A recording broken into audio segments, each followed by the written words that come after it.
diangkat yang bukan partai politik masuk di parlemen. Makanya muncul itu pasal tentang seperempat diangkat di DPR luar, ya. Kita tambah seperempat. Tapi kita diskusi lagi, kalau dengan sistem pemilihan yang bebas ini tidak ada jaminan orang asli Papua akan pilih juga UAP. Siapa yang jamin? Siapa yang bisa jamin bahwa entitas, ya, kalau dalam bahasa politik itu satu komunitas, ya nanti satu kultur atau bisa juga satu agama atau satu sejarah, itu biasa disebut dengan entitas, ya, entitas politik, kelompok kepentingan. Siapa yang jamin bahwa entitas orang asli Papua akan juga memilih orang asli Papua kalau sistem pemilihannya kayak begini, yang langsung ini? Siapa yang tahu? Dia masuk dalam diri itu, siapa yang tahu? Dia keluar biasa sudah dikawal, dia lingkaran dalam daerah dalam sana. Tidak bisa terjamin bahwa kita harus memastikan bahwa kultur kita ini tidak sirna, tidak hilang. Diskusi akhirnya kalau itu kita butuh ada satu dan harus ambil khusus wakil saja. Tidak ada yang lain yang dimasukkan di situ. Jadi kalau ada satu saat dari DPR semua berdarah juga, masih ada yang bisa melindungi hak-hak orang asli. Sampai kiamat kalau masih ada yang terpilih, harusnya ada yang bertanggung jawab untuk melindungi hak warga. Itulah majelis rakyat Papua. Muncul jadi itu ketiga, alternatif kedua. Kalau di pertama tadi tambah kursi, tapi kita masih ragu lagi bahwa tambah kursi juga nanti satu saat mungkin seperempat tidak punya, tapi dia perempat orang punya. Makanya supaya tidak terganggu sampai kapanpun, selama masih ada majelis rakyat Papua, harusnya hak-hak KPP tetap harus bisa terlindungi melalui majelis rakyat Papua. Makanya berjalan lagi yang namanya majelis rakyat Papua.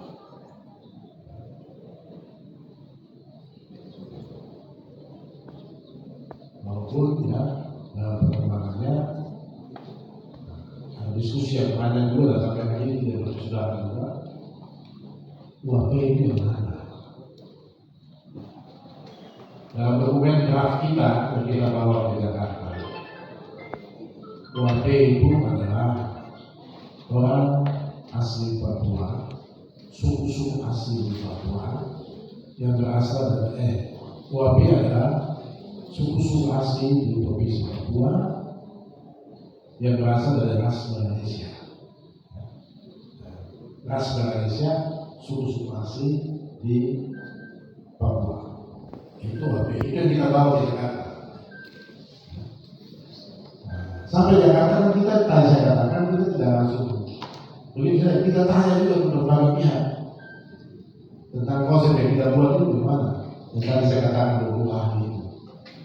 Kita bertemu dengan yang namanya Askara Nababa, Sekjen Komnas HAM, terkenal waktu itu, sudah meninggal.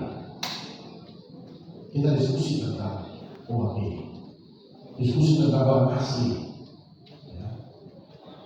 Dia lihat kita punya dokumen dan dia bilang kita kirim dokumen ke dia dulu, dia bilang kirim dokumen dulu, saya pelajari, nanti 2 hari kemudian baru kita diskusi. Saya mendapat pelajaran dari Nauru, dari negara di Pasifik itu, Nauru.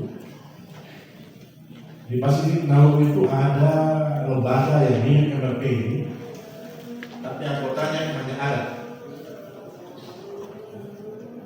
Jangan ada mirip lembaga seperti MRP ini, tapi adat saja di sini. Dan luar biasa kekuatannya. Dia bisa memveto Perdana Menteri. Dia bisa bikin emosi tidak percaya terhadap Perdana Menteri. Itu di laut di Pasifik. Di Scotland ada lembaga MBA ingin sana, tetapi anggotanya hanya perempuan saja. Di Scotland.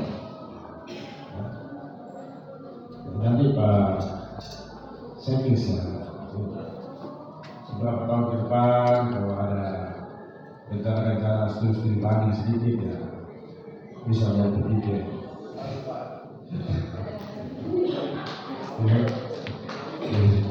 Ya, jadi itu Scotland itu hanya perempuan saja.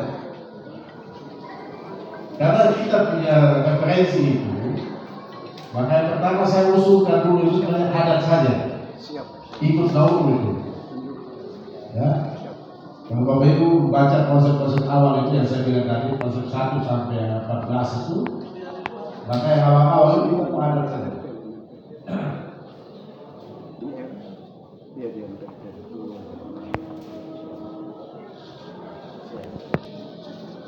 Kemudian perempuan, mama belum protes. Mama perempuan bahaya. Ya, kita sampai tidak bisa jalan, ada kaki di tanah. Ya, terus terang kita dari rumah sampai di kantor, sampai di kampus, tiap saat kita ketemu saja, tuntutan tidak bisa. Memang kamu lahir dari ruang baku kan? Tapi masing-masing di luar. Ya. Ini selama ini juga kamu tidak ada penghargaan terhadap perempuan. Di adat kami tidak dapat tempat. Ini kejadian waktu awal. Membawa protes.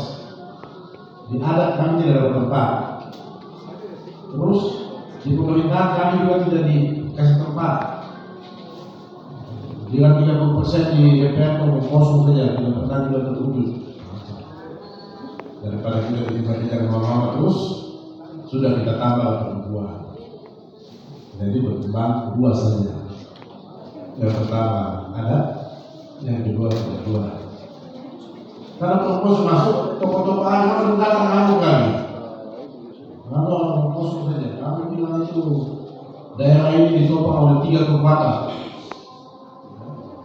Ada agama dan pemerintah. Ada dulu agama masuk, berkait pemerintah masuk. Tapi sekarang kamu abaikan agama. Kami tidak mau nanti kalau ada yang beribu, kamu kasih kami jadi mereka. Hadapi masyarakat yang beribu itu. Daripada pusing-pusing sudah sekarang lagi sudah. Jadi tidak berpikir-pikir lagi. Data minta yang beribu sudah. Daripada yang beribu terus tidak selesai sudah tambah. Jadi yang tiga ini. Persetujuan terhadap Raperdasus, rancangan peraturan daerah khusus. Apa itu peraturan daerah khusus? Yaitu peraturan yang dibuat dalam rangka melaksanakan undang-undang otsus itu.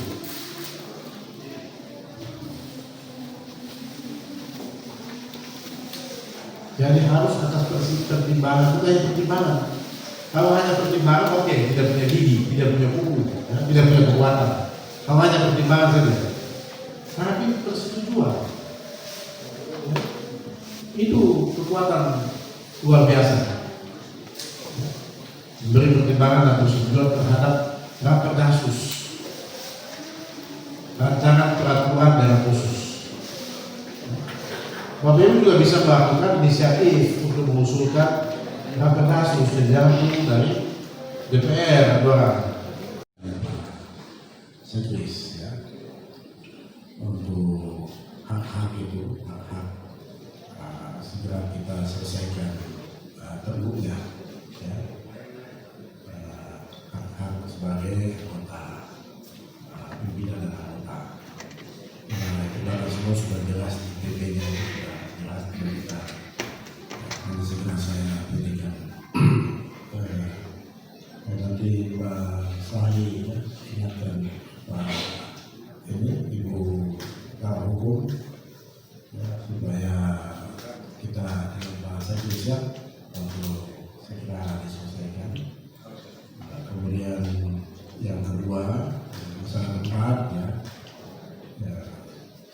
tadi setuju juga begitu ya. Nanti kita di AP itu masih ada kosong ya, di kesehatan kan masih kosong-kosong lain, nanti kita lihat di situ rumah sakit ya, kita rumah sakit itu supaya bersosial sama kespa di sini ya. Nah, kemudian yang ketiga terkait dengan workshop ya, atau apa istilahnya tadi itu, untuk pembekalannya tugas ya, saya sampaikan tadi ya, ini jadi memang kita ini keterbatasan anggaran kita itu karena belum ada juga penyerahan P3D dari provinsi ini. Jadi mungkin satu-satunya provinsi yang tidak ada PAD-nya, APBD-nya itu baru kita. Ya, memang belum ada penyerahan. Nah, walaupun ada uangnya, tapi kalau belum resmi diserahkan, tidak bisa dipakai. Nah, nanti kita lihat kalau sesuai kesepakatan saya dan PJ Papua Barat, ya, itu tanggal 15 ini kita mau penyerahan. Mudah-mudahan kalau itu bisa terjadi, ya itu juga menjadi perhatian kita. Tapi saya setuju belajar itu penting. Ya. Jangan kita so tahu, ya, ada orang sudah tersebut gitu lagi. Nah, tapi belajar penting. Belajar itu sampai kita mati, tidak boleh berhenti belajar. Ya. Jadi makanya di ini di provinsi juga saya sudah belajar semua. Ya. Jangan S1 kalau lanjut S2, S2 lanjut S3. Ya. Nah, itu sudah mulai juga. Ya. Jadi kita punya tanggung jawab untuk rakyat kita bisa meningkatkan kapasitasnya, kemampuannya. Tapi jangan juga lupa terhadap kita punya juga. Saya di Papua pernah diprotes sama BPK.